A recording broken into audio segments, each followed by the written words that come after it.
that it is the problem of being.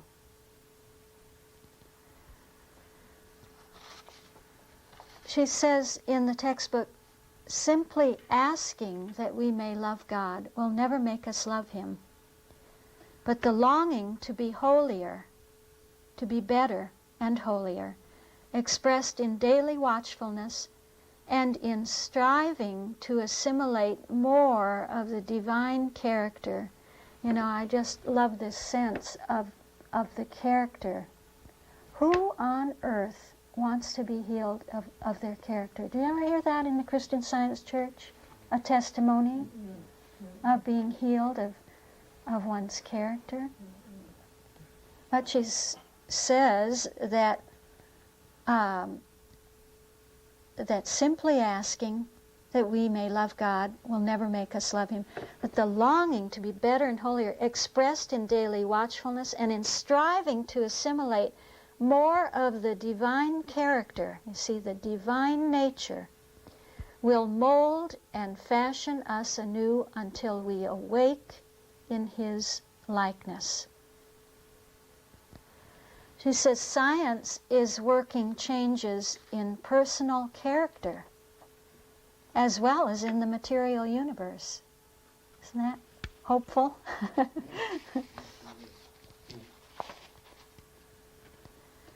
She says in the latter part of the textbook, actually in the chapter Apocalypse, she's speaking of the immaculate idea. She says the immaculate idea will baptize with fire, and the fiery baptism will burn up the chaff of error with the fervent heat of truth and love, melting and purifying even the gold of human character.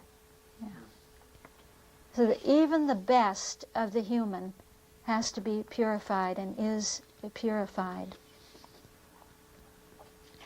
So what does this science, what does Christian Science heal? What happens to us as we go more deeply into the science of being? It heals our nature. It heals our character. It heals our motives. It heals our actions, our acts, how we operate. It heals our universe. How does it heal our universe? It heals our universe by changing our frame of reference, by changing that frame of reference to the divine frame of reference, to the divine standpoint of consciousness. And consciousness determines experience. Consciousness determines our universe, what we experience as our universe. So we see that as we take up the science of Christian Science, that it won't just heal our corns. It won't just put food on the shelf, but it goes deeper. It goes right to the root of the problem of existence, the problem of being. She gives a beautiful sense of the range of healing. You know, perhaps someone would read this and wouldn't hear that healing at all, that sense of healing at all, but just listen to this. Being is holiness, harmony, immortality. It is already proved that a knowledge of this, even in a small degree, will uplift the physical and moral standard of mortals, will increase longevity, will purify and elevate character. Thus, progress will finally destroy all error and bring immortality to light. Can you hear that that's a healing process? A healing process? And you see that healing is something that is continually going on with us. because healing is the changing of consciousness. Healing is what takes place as the deep structure works on the surface structure. As the deep structure, reality of that principle that is truth and love, begins to work on us, works on consciousness, it brings about changes. It changes consciousness. The change of consciousness is healing. And this is constantly going on. So an evolution is a healing process. You see, a development is a healing process. In the textbook, she says, the physical healing of Christian Science results now, as in Jesus' time, from the operation of divine principle, before which sin and disease lose their reality. Lose it where? In your physical body. They lose reality in your physical body, or in the human situation, in your world? No. Where? In human consciousness. Yeah. Again, let me read it. The physical healing of Christian Science results from the operation of divine principle, before which sin and disease lose their reality in human consciousness. Yeah. So, does this science heal? Yes. Does a scientific understanding heal? Yes. What does a scientific understanding heal us of? It heals us of belief, doesn't it? Of belief. So it heals us of individual beliefs, collective beliefs, universal beliefs. It heals us of conscious beliefs and unconscious beliefs. This was a terrific theme of John Dorley's. Do you know any of his writings where he's speaking about his practice and how he would see the importance of handling not only conscious beliefs but unconscious beliefs? And he would say that conscious beliefs are only 10% of that iceberg. You think of an iceberg and you have just that little tip sticking out of the water, that 10%, and the other 90% is below the surface, and you don't know that it's there. You don't know what it is, you don't know that it's there. And he said, that's the unconscious. Those are the unconscious beliefs. So you have conscious individual beliefs, conscious collective beliefs, conscious universal beliefs, and you have unconscious individual beliefs, unconscious collective beliefs, unconscious universal beliefs. The science, as we begin to understand the different offices of the levels of spiritual consciousness, we'll see that it is absolute Christian Science which takes care of the unconscious. You see, it is the prophylactic, the preventive. If we recall what Mrs. Eddy says in the chapter on Apocalypse, where she speaks of that, the angel, there appeared unto me another mighty angel, clothed with a cloud, and its face was as the sun, and its feet were as pillars of fire. She says that this is a prefiguring of divine science. It's a type, a shadow of divine science. And she says, its feet are pillars of fire, foundations of truth and love. And on the following page, page 559, she says, the right foot or dominant power of which was upon the sea, upon elementary, latent air, the source of all air's visible forms. This is absolute Christian Science. The angel's left foot was upon the earth.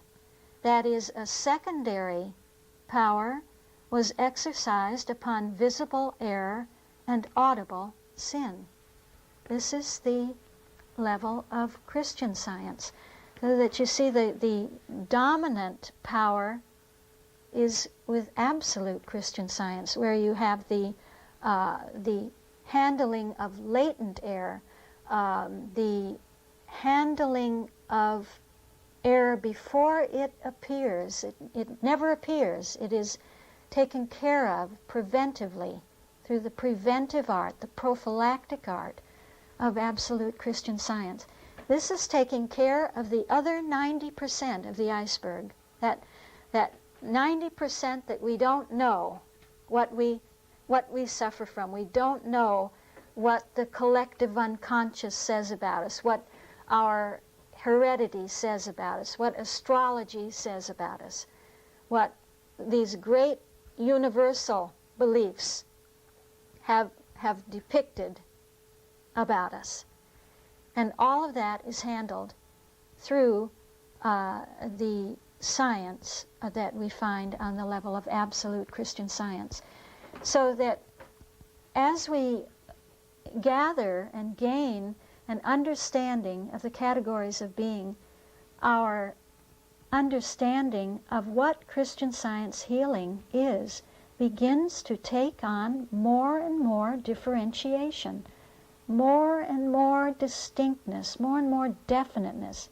It becomes an ordered proposition to us. And so the object of Christian Science treatment is, yes, to help and to heal mankind, but what does this really mean? Should a patient be helped by healing in Christian Science? Should it be our aim to see him well and happy? And the answer is yes, and the answer is no.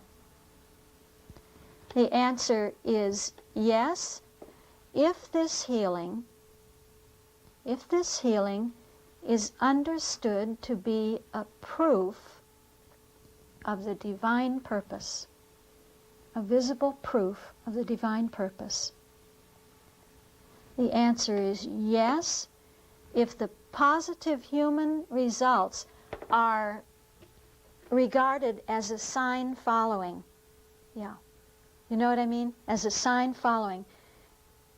The answer is no, if that practice, if that patient-practitioner relationship, if that practice only serves to fulfill the mortal's human desires, then the answer is no.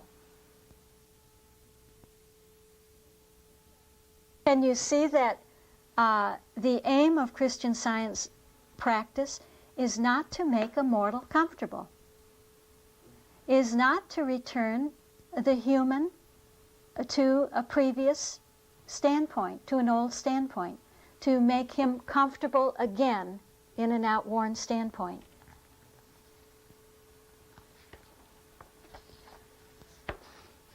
So the real aim of Christian Science treatment and the fundamental task of Christian Science practice is not to satisfy material desires and personal wishes, but to realize the purpose and intention of the Christ idea.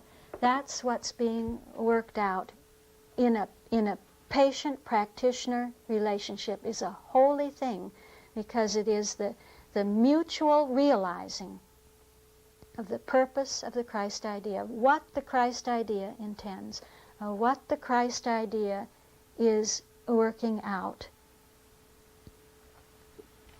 wherein the solution to the problem follows automatically.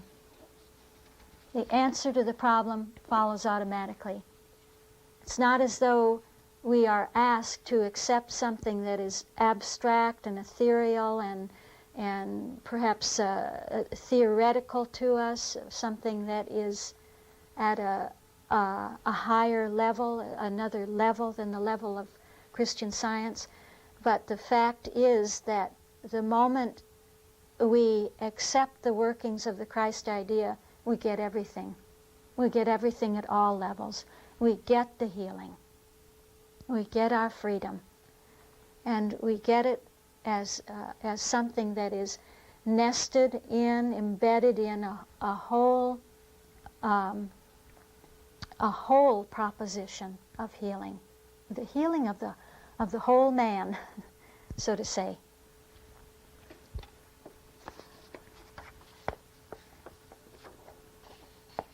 So where does true healing lead us? It's actually leading us to higher and higher levels of science.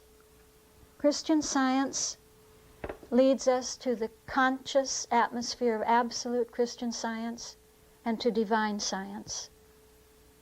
And finally to the infinite one itself, as we saw in that one reference that I took of Mrs. Eddy's about that finally error yields completely and we see our immortality. This is the healing process that will take us from one level to the next level to the next level until we see that that we are idea, that we are God idea. So, does it heal? Yes. It leads us into new goals, into new purposes, where our purpose isn't always to heal a physical ill or to rectify a wrong situation, to correct that which is incorrect, but to see more and more deeply into being. We can see that very nicely if we take this illustration. I'll read it to you. So the question, the issue is demonstration. What do we demonstrate? And we can see that each level of science shows us that we demonstrate something quite different at each level. That on the level of Christian Science, what we demonstrate is a victory over sin, sickness, and death. But what do we demonstrate on the level of absolute Christian Science? This would be the higher demonstration, that we would demonstrate specific ideas, ideal ideas, new insight into the science of being. That marvelous experience of revelation, of being open to the breaking in of the idea, of being open to the evolution of the idea of Christian Science. Think of that. Isn't that more exciting than getting a victory over a physical error? So the whole demonstration is higher as we rise higher in our understanding.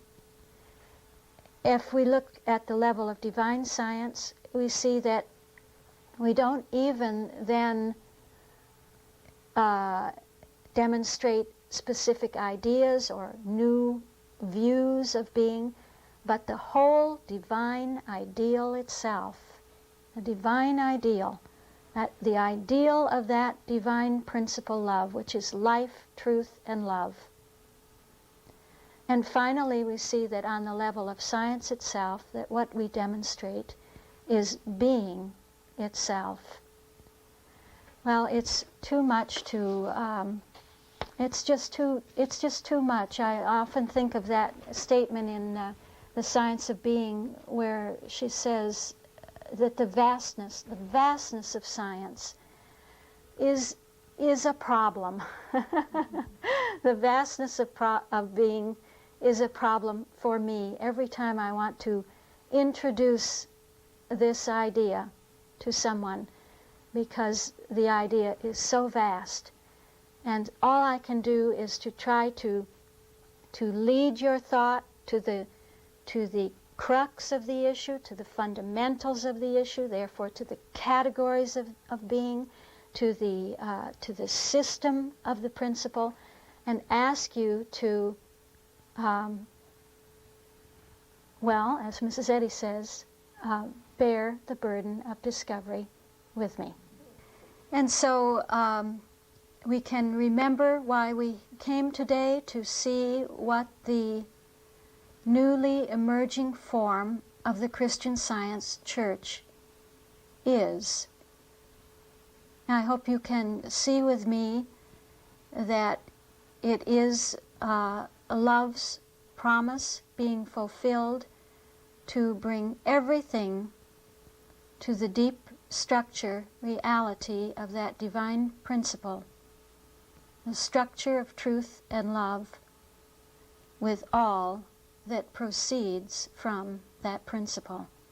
This is what we have before us, a terrific church, a terrific science, the Church of the Christ Scientist. So let's go forward as Christian scientists. Thank you so much.